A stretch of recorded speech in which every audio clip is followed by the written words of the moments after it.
Mga kasangkay flex ko lang. Siguro yung mga alaga natin pusa o kahit yung aso. Pag tayo ay sad din sila. Ayan o. Dinadamayan niya ako.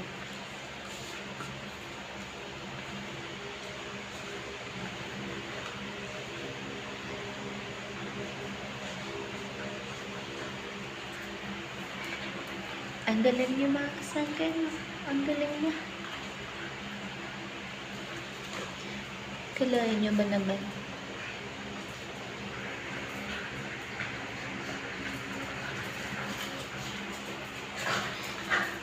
Sa yung karamay ko.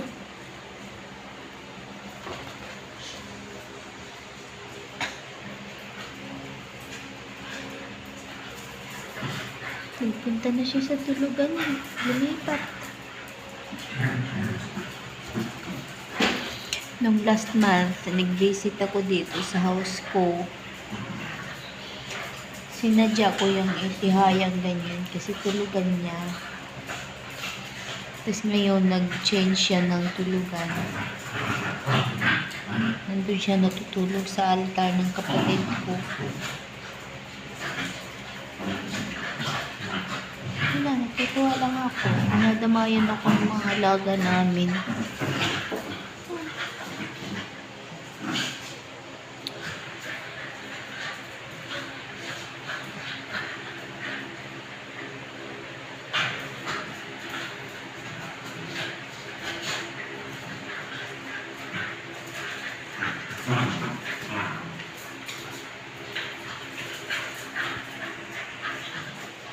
Nakakatuwa na. Sangkay, diba?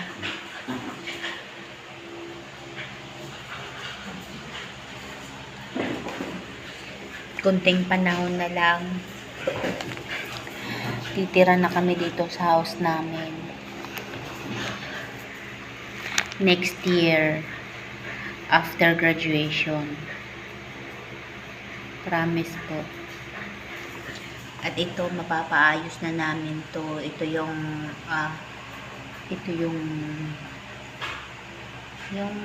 sa electrical wirings. Kaya nakaganyan yan siya. Kasi hindi ko pa pinaayos. Yung inuna ko yung sa taas, sa likod, at hinuhuli ko naman siya dito sa baba, sa harap. Okay lang yan, at least matatapos na siya. Malapit na po. At magiging masaya na ako. Magiging masaya na kami.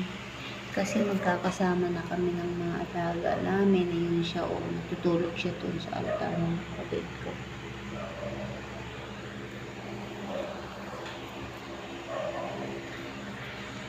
Silang karamay ko ting nagbabakasyon ako dito sa aming bukid, mga kasangkay. Promise.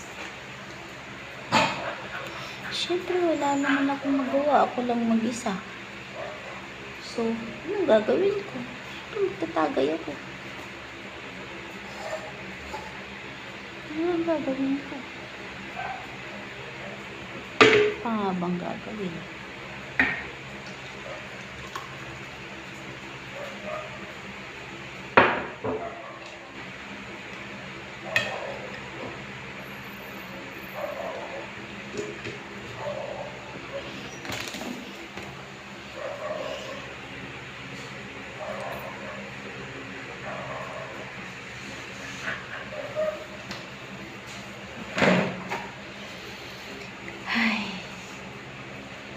Ganyan ang buhay ng mga single mama.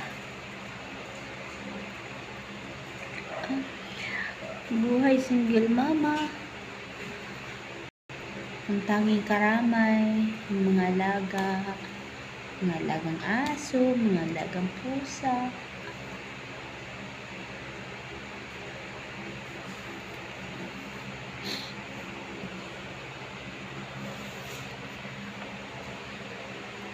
O, diba mga kasangkay? Binalikan niya ako. Kasi nakakaramdam sila.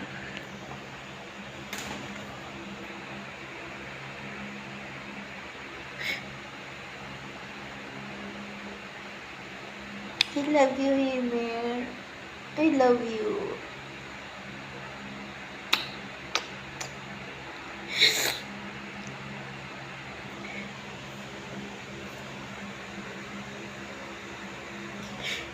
Hindi naman sila mautusan.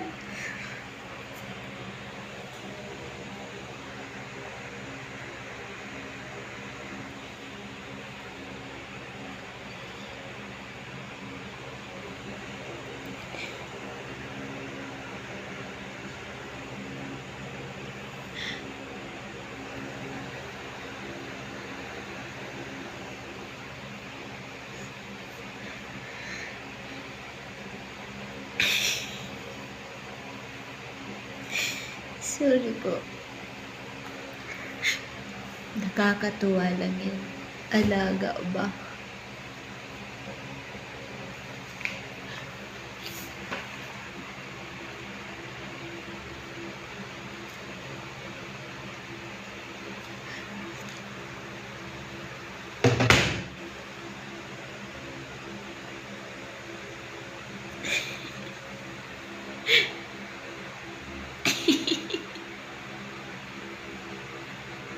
I love you, Himer. I love you.